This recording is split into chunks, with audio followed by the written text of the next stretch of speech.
Outro grande prêmio e outro confronto duro entre Max Verstappen e Lando Norris. Mas dessa vez foi o holandês quem acabou sendo punido pesado, já que Norris disse que a pilotagem de Max foi perigosa. Para a McLaren, a justiça foi feita.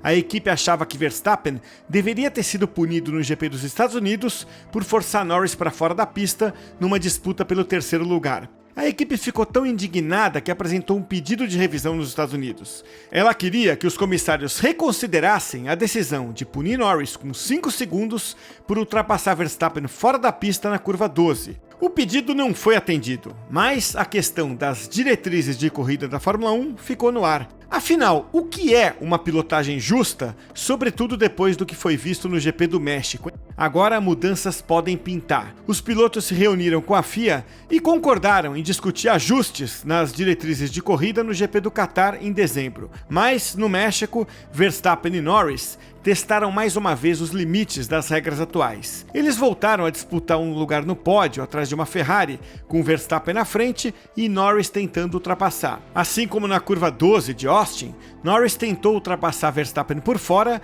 dessa vez na curva 4 à esquerda no México, que leva quase que imediatamente para outra curva fechada à direita. E assim como no Texas, Verstappen impediu a passagem de Norris, freando lá dentro. Ele manteve a linha interna e deixou a McLaren sem espaço na saída da curva. Isso jogou Norris na grama e obrigou o inglês a cortar a curva 5 para evitar uma batida. Norris voltou na frente de Verstappen, que então decidiu passar a McLaren na curva 7, uma curva em S de alta velocidade. Max saiu da pista e levou Norris com ele. Isso abriu espaço para Charles Leclerc tomar a segunda posição. Daí, Verstappen e Red Bull se recusaram a devolver a posição para Norris.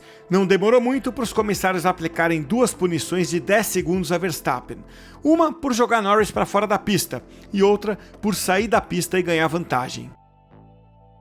É natural se perguntar por que Verstappen foi punido pesado no México se saiu ileso nos Estados Unidos, onde ele também empurrou Norris para fora da pista na curva 1, na briga pela liderança logo depois da largada. Com as diretrizes de corrida atuais, o que Verstappen fez nos Estados Unidos foi tecnicamente aceitável. Os comissários costumam ser tolerantes na primeira volta. Mais tarde, na curva 12, Verstappen conseguiu colocar o eixo dianteiro à frente da McLaren no ápice da curva, que é o momento decisivo em que as diretrizes atuais determinam se o carro que ultrapassa por fora tem direito a espaço na pista. Os comissários julgaram que Verstappen ganhou o direito de apertar Norris na saída, mesmo saindo um pouco da pista. Afinal, as diretrizes de 2024 não exigem mais que o carro por dentro fique na pista ao defender a posição. No México, porém, Verstappen claramente ultrapassou o limite nos 2 incidentes com Norris. Na curva 4, Lando conseguiu uma sobreposição melhor na entrada e na saída da curva. Ele estava ao lado de Verstappen no ápice e não atrás, e manteve essa posição até Max empurrá-lo para fora. A segunda punição de Verstappen foi por sair da pista e ganhar vantagem. As diretrizes atuais são claras ao dizer que carros ultrapassando por dentro não podem forçar o outro para fora da pista. É por isso que George Russell foi punido pela ultrapassagem sobre Valtteri Bottas na curva 12 em Austin. Na curva 7 do México, Verstappen precisava se manter na pista, mas ele passou longe disso ao tentar uma manobra arriscada contra Norris. Em Austin, esse critério não se aplicou a Verstappen, pois Norris foi ultrapassado por fora. Zac Brown, da McLaren, achou que 20 segundos não foram suficientes pelo que Verstappen fez. Por outro lado, Christian Horner, da Red Bull, considerou 20 segundos um pouco exagerados. Horner argumentou que Verstappen não deveria ter sido punido pelo ocorrido na curva 4. Ele até apresentou dados da telemetria comparando a volta mais rápida de Norris com a do incidente com Max. Ele queria mostrar o quanto Norris estava mais rápido por fora e que ele nunca completaria a curva. Isso lembra muito Silverstone 2021, só que sem Alex Albon fazendo a reconstituição da filmagem depois. Horner também acha que seria errado inverter as diretrizes da corrida para favorecer o carro que vem por fora, como ele acredita que aconteceu dessa vez. Independentemente disso, a agressividade de Verstappen chamou a atenção. Ele estava determinado a evitar que Norris o ultrapassasse e foi muito otimista ao tentar recuperar a posição. O imbróglio custou a Max pontos importantes na disputa pelo título com Norris. Se tivesse feito uma corrida limpa, o holandês teria terminado pelo menos em quarto, só que as punições o jogaram para o 6º lugar atrás das 2 Mercedes. Isso fez com que Norris reduzisse a vantagem de Verstappen em 10 pontos em vez de 6. É possível que Norris estivesse determinado a ser mais agressivo na última disputa com Verstappen. Em Austin, faltou confiança e ímpeto de decisão para o inglês. Ele deixou espaço para Max passá-lo na curva 1. Mais tarde, ele perdeu muito tempo atrás da Red Bull, desperdiçando pneus e ritmo na tentativa de retomar a posição. Norris se sentiu prejudicado pelo entendimento de que Verstappen estava à frente no ápice da curva 12 no Texas. Ele acredita que a única razão para Max estar à frente foi porque ele freou tarde demais e passou do ponto. Mas Lando também reconhece que é menos experiente do que Max correndo na liderança. Norris reconhece que há um desequilíbrio de poder entre os dois. Verstappen tem uma vantagem confortável no campeonato, então pode se arriscar mais. Já Norris sabe que as chances de título terminam se ele tiver um acidente que o tire da corrida. Dá para dizer que a única razão para não ter havido uma batida no México foi o cuidado extra que Norris teve para evitar uma. Mas também fica a impressão de que Norris foi mais decidido nas tentativas de ultrapassar. Ele não desperdiçou voltas atrás da Red Bull, o que mata os pneus. Lando fez a ultrapassagem na primeira oportunidade, colocou o carro na posição certa e, embora não tenha conseguido uma ultrapassagem legal, tirou proveito do erro de julgamento de Verstappen. Ele hoje caminha numa linha tênue entre resistir à agressividade de Verstappen sem sacrificar os próprios valores como piloto. A McLaren também tentou tranquilizar Norris de que ele está pilotando do jeito certo. Ele deve contar com os comissários para aplicar justiça em incidentes polêmicos, em vez de tentar fazer justiça com as próprias mãos. Depois da corrida, Verstappen não quis compartilhar seus sentimentos sobre o ocorrido. Por ora, o incidente da curva 4 é tratado como uma questão em aberto.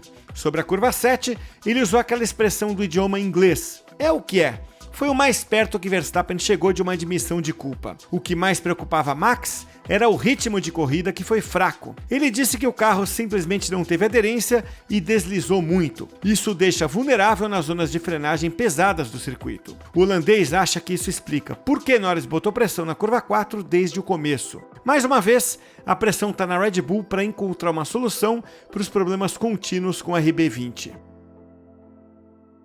A maneira como Verstappen corre talvez tenha que mudar ainda nesse ano. Uma reunião entre os pilotos e a FIA está marcada para a penúltima etapa de 2024 no Qatar. Mudanças nas diretrizes de corrida devem ser acertadas. Depois do que aconteceu entre Norris e Verstappen em Austin, houve uma longa discussão na reunião de pilotos na sexta-feira no México. Ao longo do fim de semana, vários pilotos expressaram descontentamento com as diretrizes atuais. Basicamente, há duas áreas que precisam de esclarecimento.